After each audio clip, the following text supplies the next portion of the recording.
You're going through it. I feel like this is your life, and like someone's gonna pop out of door number one. Right, and we got Show Mama here. No, just kidding. Hairspray. So you book Hairspray. Mm-hmm. And there's a quote. I don't remember what newspaper it was from, but it said, "You said about Hairspray, you only fall in love once." It's true. Oh, I'm gonna cry, and Jen's here. And Jen Gambati's here. Jen Gambati's here, and she's watching with us, sing out with us. She's my best friend, and she and I met. Not technically, but we became best friends on Hairspray, and like she and I say it all the time. It's like, I mean, it's one of those things that does not come along.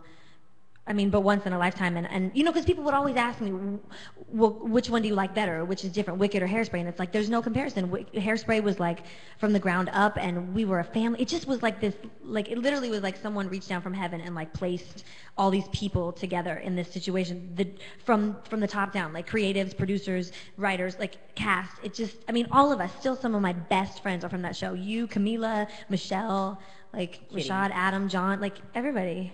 So the Hairspray experience.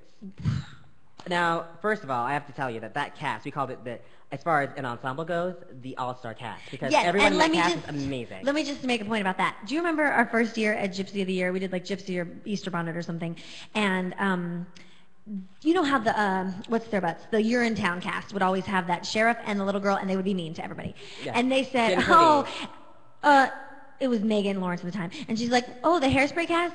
Oh, and those ensemble kids think they'll ever work again. And we were like really hurt by it, and we were like, that's funny, because every single one of the kids in the ensemble was like a star. And they have turned into Laura Bell wasn't an ensemble, but like Jen went on to star in like 85 Broadway shows. Camila went on to be a Harlette. John Hill is like a TV producer. Katie Leonard went on to play Amber. You know, it's just like everyone, yeah. It's great. It's a deep bench, as Gabby says.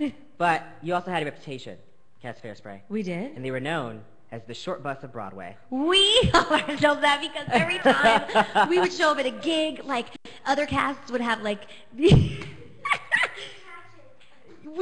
did have patches made. They had little patches. They had little short buses, and it had Hairspray written on the side, and the S's were backwards, so they were painted on. Jen and Peter designed it, and why were you the short bus?